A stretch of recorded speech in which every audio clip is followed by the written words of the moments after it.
Ringkasan buku 7 kebiasaan remaja yang sangat efektif. Hadiah spesial untuk jiwa para remaja. Kebiasaan pertama, jadilah proaktif, jangan reaktif. Di dunia ini ada dua jenis tipe orang, yakni orang yang proaktif atau orang yang bertanggung jawab atas kehidupannya, dan reaktif atau orang yang biasanya hanya bergantung dan menyalahkan orang lain. Perbedaan antara proaktif dan reaktif seperti air dan soda. Orang proaktif membuat pilihan berdasarkan tata nilai. Mereka berpikir sebelum bertindak. Mereka mengakui bahwa mereka tidak dapat mengendalikan segala sesuatu yang terjadi pada diri mereka, tetapi dapat mengendalikan sikap terhadap hal tersebut. Mereka seperti sebotol air. Berikan guncangan sekeras-kerasnya, lepaskan tutupnya, tidak terjadi apa-apa. Sedangkan orang reaktif membuat pilihan berdasarkan impuls atau stimulus. Mereka seperti kaleng soda. Ketika kehidupan sedikit terguncang, tekanan mulai menumpuk dan tiba-tiba meledak. Pada kenyataannya, kita tidak bisa mengendalikan segala sesuatu yang terjadi pada diri kita, atau yang dinamakan stimulus. Namun, ada satu hal yang dapat kita kendalikan, cara kita menanggapi apa yang terjadi kepada kita, atau yang dinamakan respon.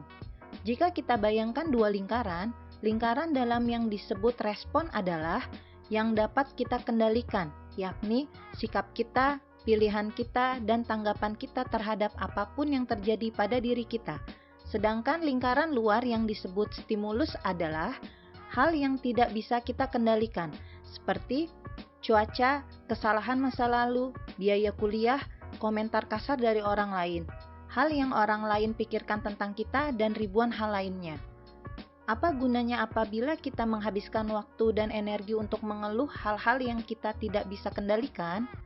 Sebagai contoh, kamu mengikuti ujian matematika di sekolah, namun kamu tidak mendapat nilai yang bagus.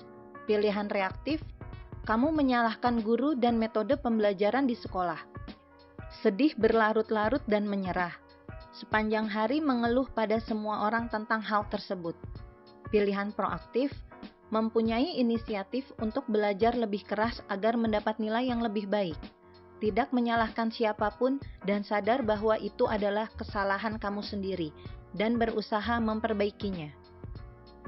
Kebiasaan kedua, mulai dengan tujuan akhir, yakni menyusun gambaran yang jelas tentang tujuan hidupmu, seperti menyusun puzzle. Kamu harus mengetahui terlebih dahulu gambaran hidupmu, bagaimana nantinya dan mengintegrasikannya ke dalam kehidupan sehari-hari.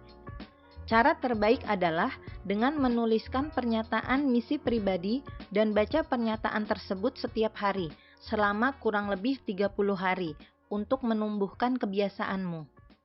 Atau akan jadi apa kamu dalam waktu 1 tahun, 5 tahun, 10 tahun ke depan, atau bayangkan apabila kamu meninggal akan seperti apa kamu ingin diingat? Apakah kamu ingin dikenang sebagai orang yang memberi nilai tambah bagi masyarakat atau sebaliknya?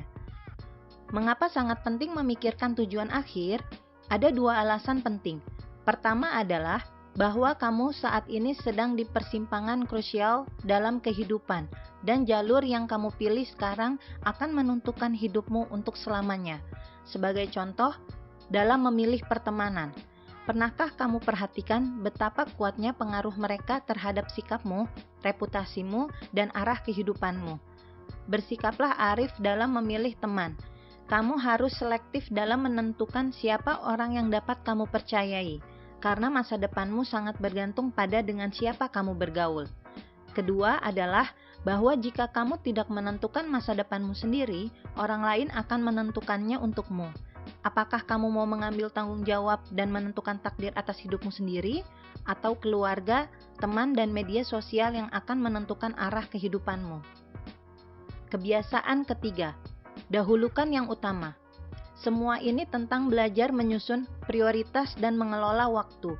Jika kamu ditanya, apa hal terpenting bagi kamu saat ini? Jawaban yang paling umum adalah menyelesaikan sekolah, hubungan keluarga, dan teman. Kamu tidak pernah mengatakan membuka Facebook atau Instagram dan menonton TV. Tapi kenyataannya, berapa banyak dari kita yang menghabiskan lebih banyak waktu untuk membuka Facebook atau Instagram dan menonton TV daripada belajar dan meluangkan waktu untuk keluarga dan teman? Adanya ketidaksesuaian antara apa yang kita katakan dan yang kita lakukan dalam memanfaatkan waktu.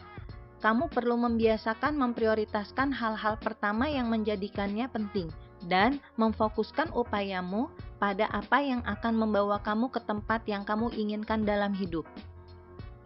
Kebiasaan keempat, berpikir menang-menang. Bayangkan kamu adalah kreator YouTube mengenai ringkasan buku, dan saya adalah kreator YouTube mengenai ringkasan buku. Kita sama-sama mempunyai akses untuk mengomentari video masing-masing, seperti penonton lain. Apabila berpikir menang kalah, setelah melihat videomu, saya akan mengomentari hal buruk mengenai video kamu, dan berharap para penonton menonton video saya. Apabila berpikir menang-menang, setelah melihat videomu, saya akan mengomentari hal baik mengenai video kamu, dan membagikan video tersebut kepada penonton saya. Hasilnya video kamu akan lebih banyak ditonton dari penonton saya. Lalu kamu melihatnya dan berpikir, siapa orang ini yang telah membantu saya? Akhirnya kamu penasaran ingin menonton video saya. Lalu kamu mengomentari hal positif tentang video saya dan juga akan membagikan ke penontonmu. Hasilnya saya juga dapat lebih banyak penonton dari penontonmu. Berpikir menang-menang adalah kerangka berpikir yang mengatakan saya bisa menang dan kamu juga bisa menang. Jika Anda berpikir menang-menang, Anda akan dapat membangun banyak hubungan positif dengan orang lain. Kebiasaan kelima, berusaha mengerti lebih dahulu baru dimengerti. Sebelum bisa berjalan memakai sepatu orang lain, mula-mula kamu harus melepaskan sepatumu dulu. Kunci komunikasi dan menguasai serta mempengaruhi orang lain dapat diringkas menjadi satu kalimat, yakni mula-mula berusahalah untuk mengerti, baru kemudian dimengerti. Dengan kata lain, dengarkan dulu baru bicara. Kita melihat sudut pandang orang lain terlebih dahulu, sebelum menyampaikan sudut pandang kita. Karena kebutuhan terdalam hati manusia adalah ingin dimengerti dan dihargai. Inilah yang disebut dengan mendengarkan secara empati adalah berarti bersedia sebagai pendengar, tidak menghakimi, menilai, atau mengkritik, tetapi lebih cenderung menerima dan memahami. Ini merupakan level tertinggi dalam seni mendengarkan. Yang lainnya adalah melamun, mengabaikan, pura-pura mendengarkan secara selektif, mendengarkan dengan egois. Mendengarkan dengan setulus hati tidak cukup hanya dari telinga, namun dari mata dan hati juga. Mendengarkan dengan telinga hanya 7% dari komunikasi yang terkandung dalam kata-kata yang kita ucapkan. Sedangkan bahasa tubuh memegang 53%, dan cara kita mengucapkan kata-kata atau nada sebesar 40%. Kebiasaan keenam, wujudkan sinergi. Kita mengetahui bahwa manusia itu sangat beragam. Kita melihat dunia secara berbeda. Perbedaan ide, perbedaan pendapat, perbedaan keterampilan, perbedaan perspektif, warna kulit, bentuk tubuh, tekstur rambut yang berdasarkan dari latar belakang keluarga, pengalaman, dan keyakinan. Ada 3 cara menanggapi keberagaman. 1. Menghindari keberagaman, yakni merasa terganggu apabila adanya ketidaksepahaman dalam pendapat, atau merasa terganggu dengan orang yang memiliki warna kulit atau ras yang berbeda. 2. Membiarkan keberagaman, yakni berpendapat bahwa setiap orang berhak untuk berbeda. Meskipun demikian, sinergi tidak terbentuk karena mereka melihat perbedaan sebagai halangan, bukan potensi kekuatan untuk membangun. 3. Menghormati keberagaman, yakni mereka melihat perbedaan sebagai kekuatan, bukan kelemahan. Mereka tahu bahwa 2 orang yang berbeda cara berpikir dan saling menghormati yang akan membawa ke arah sinergi akan lebih berhasil daripada 2 orang yang mempunyai pikiran sama. Sinergi merupakan suatu proses. Pertama-tama kita harus belajar menghormati perbedaan. Berikut adalah rencana tindakan dalam mewujudkan sinergi. 1. Tetapkan apa persoalannya. 2. Dengarkan sudut pandang mereka. 3. Sampaikan sudut pandangmu. 4. Lakukan curah pendapat. 5. Temukan solusi terbaik. Kebiasaan ketujuh, asahlah gergaji. Coba bayangkan kamu berjalan-jalan di hutan dan bertemu seseorang yang sedang jengkel menggergaji pohon. Kemudian kamu bertanya, "Kamu sedang apa?" Lalu dia menjawab, "Menggergaji untuk menebang pohon." "Sudah menggergaji berapa lama?" 4 jam dan baru ada sedikit kemajuan. "Ah, gergajimu sepertinya tumpul. Coba istirahat sejenak dan asah gergajimu terlebih dahulu." "Tidak bisa, kamu tidak tahu, saya harus menggergaji pohon ini sampai tumbang." Andai saja dia mau berhenti 15 menit untuk mengasah gergajinya, mungkin pekerjaannya bisa selesai 3 kali lebih cepat. Hal ini juga berlaku dalam kehidupan kita. Kita harus mengasah diri kita secara reguler dalam 4 area. 1. Area tubuh atau fisik.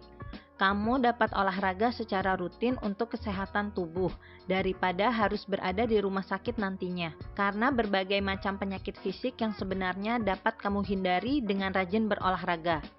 2. Area jiwa atau spiritual. Beri waktu untuk dirimu merenung dan berdoa. Bertanya kepada diri sendiri, siapa saya? Kemana saya akan melangkah? Apa tujuan hidup saya? 3. Area otak atau psikologis. Terus belajar dan menambah wawasan dengan membaca, mempelajari keterampilan baru, menulis dan mendidik. 4. Area hati atau sosial. Membangun hubungan, meluangkan waktu untuk keluarga dan teman, atau menjadi sukarelawan. Dengan terus-menerus mengasah dan mengembangkan 4 area ini, kita selalu merefresh dan memperbarui diri kita ke arah yang lebih baik. Untuk mencapai masa depan yang sukses, luangkan waktu untuk berinvestasi pada diri Anda sendiri. Ringkasan akhir. Kebiasaan pertama mengatakan bahwa kamu adalah pengemudi yang mengarahkan kehidupanmu dengan bersikap proaktif. Jangan reaktif dengan menghabiskan waktu dan energi hanya bereaksi terhadap peristiwa dan keadaan eksternal yang tidak dapat kamu kendalikan. Kebiasaan kedua, karena kamu pengemudinya, putuskan kemana kamu harus pergi dan gambarlah peta menuju ke sana. Jangan menghabiskan hidup kamu bekerja tanpa tujuan. Kamu harus menentukan tujuan akhirmu dan selaraskan tindakan kamu dari saat ini untuk mewujudkannya. Kebiasaan ketiga, jadikan tujuan akhirmu sebagai prioritas dalam hidupmu. Kebiasaan keempat, berpikir menang-menang. Ketika Anda berinteraksi dengan orang lain, ingatlah bahwa ada cukup kue pai untuk semua orang. Rezeki itu sangat berlimpah dan cukup untuk semua orang. Jangan berpikir menang kalah, berpikirlah menang-menang. Sebagian besar situasi dalam hidup tidak memerlukan kompetisi, namun untuk maju bersama-sama. Kebiasaan kelima, berusaha mengerti lebih dahulu, baru dimengerti. Contohlah seorang dokter. Ketika pasien datang mengatakan keluh kesahnya, dokter hanya mendengarkan dengan seksama. Setelah pasien selesai berbicara, maka dokter baru angkat bicara mengenai solusi dari masalah yang dialami pasien. Kebiasaan keenam, sinergi. Jalan menuju sinergi dimulai dengan melihat interaksi kamu dengan orang lain sebagai sebuah petualangan.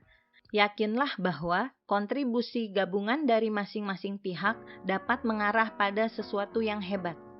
Kebiasaan ketujuh, asahlah gergaji. Luangkan waktu kamu sejenak untuk meningkatkan diri pada 4 area, yakni fisik, spiritual, kognitif, dan sosial.